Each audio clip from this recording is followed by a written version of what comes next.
We Were, where we revisit the past to understand how the ebb and flow of popular culture shapes the way we are. Only on The Podcaster.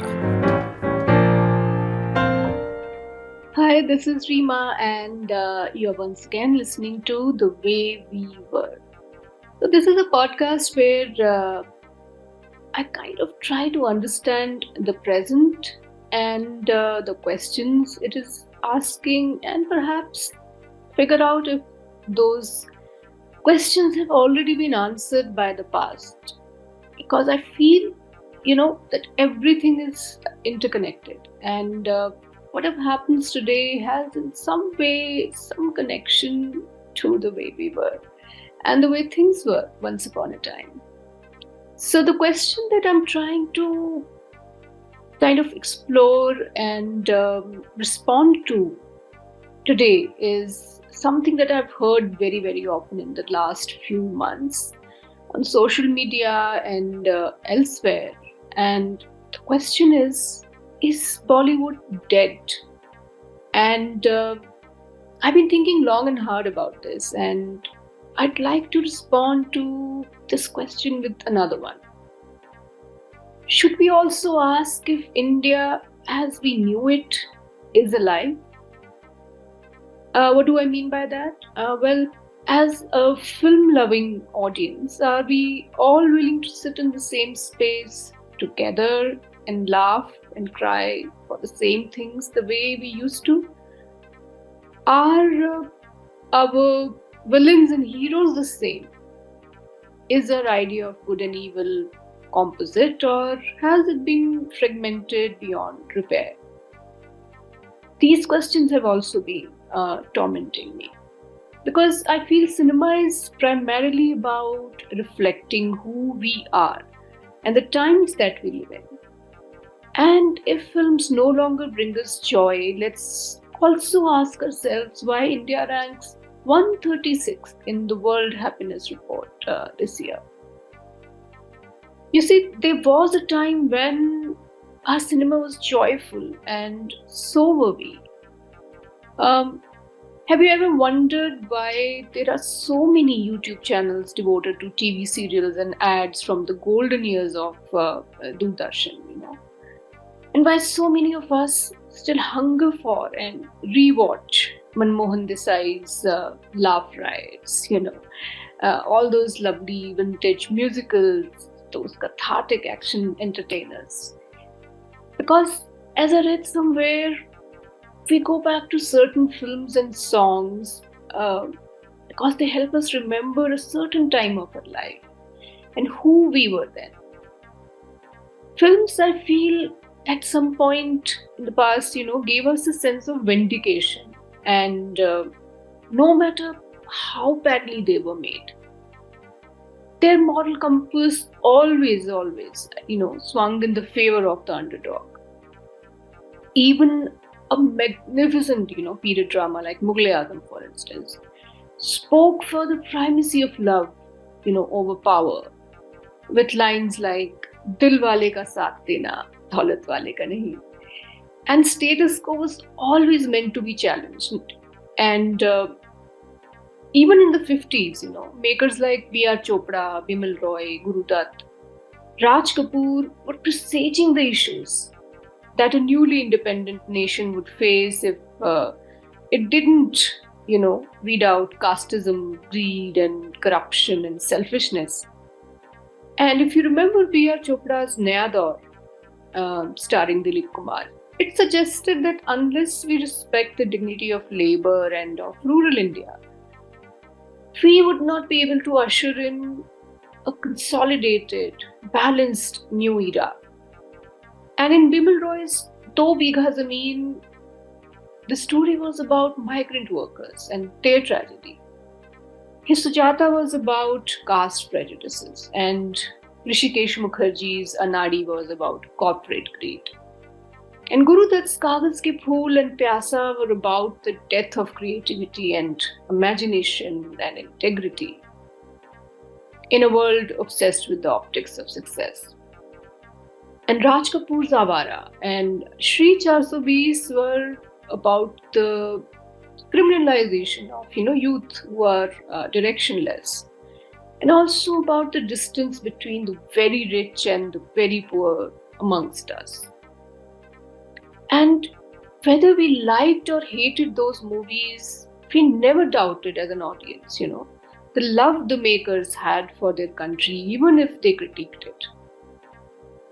We were unafraid of hakikat or the truth, and were even able to confront our own defeat during the Chinese aggression with a Chetan Anand war film that celebrated the humanity of the soldier rather than glorifying jingoism and hate.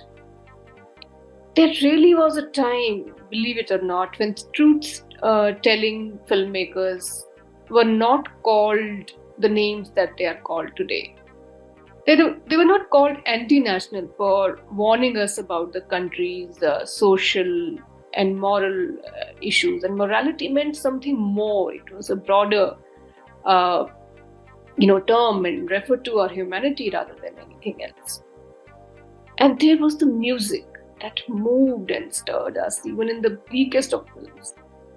So many progressive writers were, penning the songs that we continue to sing till today. And our humanity and our identity as Indians, despite the memories of partition, those remained undivided.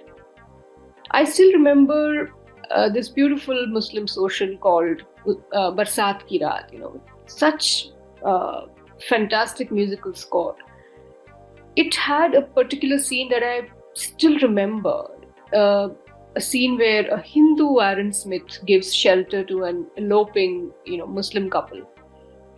And in the climax, its poet hero, played by Bharat Bhushan, sings these beautiful lines.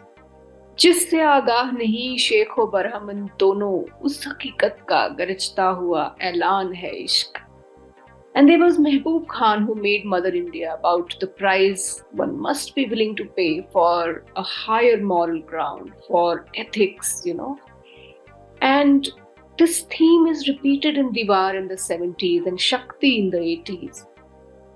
All through the 60s, 70s and the 80s and even till a decade or so back, we loved heroes who stand up, to cruel landlords and the oppressors of the weak and the black marketeers, industrialists who got union leaders killed and politicians who wanted power at any cost. And criminals, let me not forget, जिनकी पहुंच बहुत ऊपर तक थी.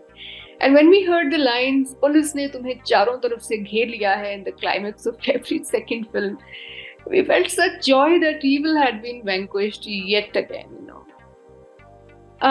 The other day, I was watching Curse, Subhash Ghai's film, and that moment when Rishi Kapoor sings, उस गली में मेरा आना जाना था, that riveting 8-minute long climax song, I still got gooseflesh. Mazhar Khan singing, जान पे खेत जाऊं मैं वो जिगर रखता हूँ, in Shan, and Feroz Khan saying, तारीफ उस खुदा की जिसने हमें बनाया in Qurbani, and destroying a Mercedes because its owner had hit an old man. And Amitabh Bachchan driving past the statues of Ambedkar and Chhatrapati Shivaji in the title song of Muqaddar Ka Sikandar. And the entire film industry gathering to watch Raj Kapoor play his accordion in that, show-stopping song from Naseeb, and Pran protecting the hero like a guardian angel in Zanjeer and saying, Sher Khan, Sher ka shikar nahi karta, And moments like this brought us such undiluted and undivided joy. Because, dare I say, our identity then had no binaries. We laughed and we cried as one. Today we are told that the enemy is not out there, it is within, Today hate sells more than love. When was, for instance, the last time you saw a rebellious love story or an anti-establishment film? Or a film that humanizes the minorities rather than demonizing them? We are now told to not just hate one another, but also hate India as we remember it. So even films like Sholay and Diwar, which all of us loved, unanimously once upon a time, are now being taken apart to pass the litmus test of religious identity. So yes, things have changed. In fact, Kafi's song "Waqt ne kiya kya hasi sitam, tum rahe na tum, hum rahe na hum" would be or could be Hindi cinema's love letter to its audience. Because today, even before watching a film, polarized opinions about its actors and producers, they trigger hate and boycott trends. This is unprecedented. It never used to happen, at least to the extent that it does now. Because regardless of our faith, we were brought together by the almost religious fervor of cricket and cinema. And now even cricket has been vitiated, and cricketers are targeted for their religious identity if they dare to drop catches and lose matches. I think we no longer need heroes, but a new enemy every day. And in such a scenario, tell me, what can Hindi cinema make that will bring joy to all of us? Because let's face it, agenda-driven films can never bring joy to the audience. They may polarize us more, but only when cinema, music, and art in any form are inclusive. Can they bring people together? Can they be truly memorable? And this is why we still, sway to the guitar of R.D. Burman's songs and grow wistful when we hear Kishore Das sing "Hame Tumse Pyar Kitna," or when we watch Amar Akbar Anthony give their blood to Mother India in that crazy climax. And when we look back and wonder at all these films, these songs, I also wonder if this nostalgia is about what is lost around us, or is it about what we have lost within us? Our capacity for innocence, our passion for life, our sense of connection with each other. Because Hindi cinema, for all its flaws, and it had many, many flaws, it was an intimate, emotive experience and stamped with a certain, directorial conviction, for better or for worse.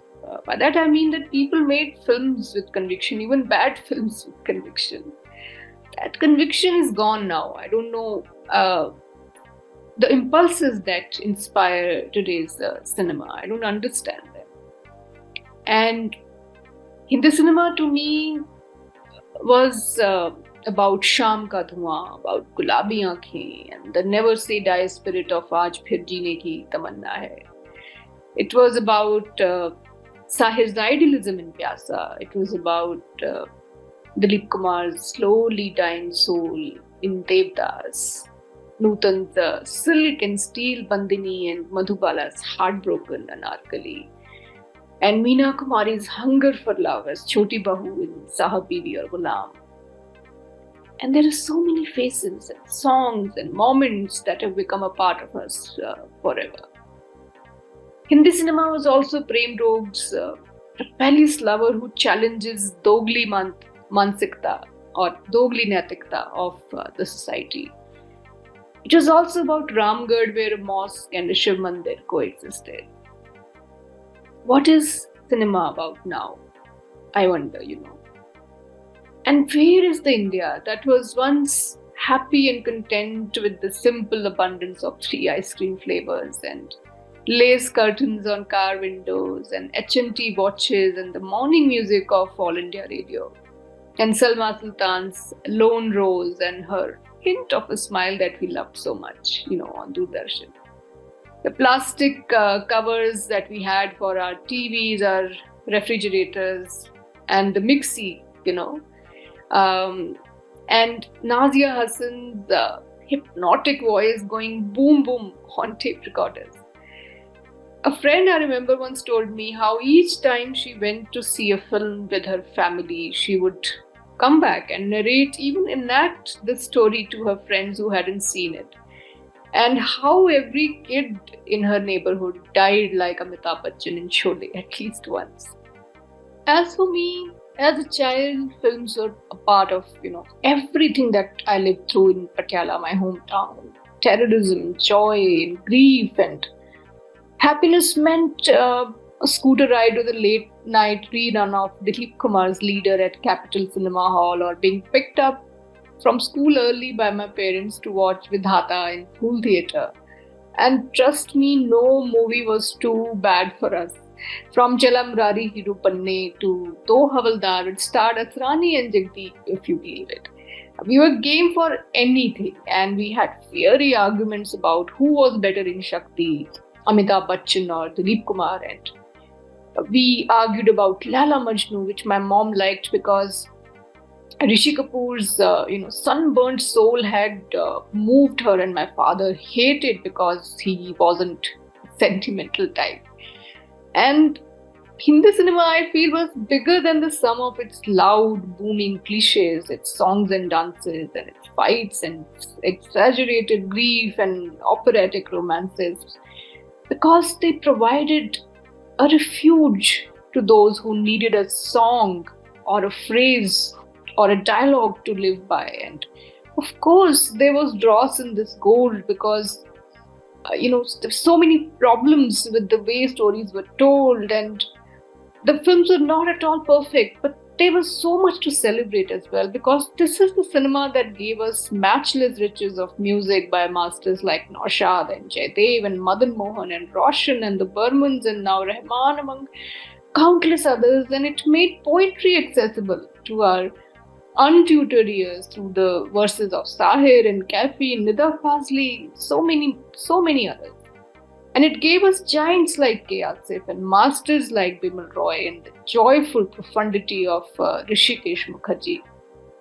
Be it Guru Tat or P. Shantaram, Raj Kapoor, Benegal, Nehlani, all these all-time greats came from different genres, but Hindi cinema's biggest achievement, I feel, was its ability to make us feel something transcendent. It inspired joy and hope. And it's no coincidence that even the songs and dance sequences, which were laughed at once upon a time, are now inspiring filmmakers like Danny Boyle, Today, I'm thinking of the romantic revolutionary Urdu poet Majaz, who once lamented, "वो गुदाज़े दिले मरहूम कहाँ से लाऊं, अब मैं वो जज्बाए मासूम कहाँ से लाऊं? How do I rekindle the tenderness of my heart? Where do I find that innocence which is lost forever?" I think Hindi cinema has lost that innocence that it once had.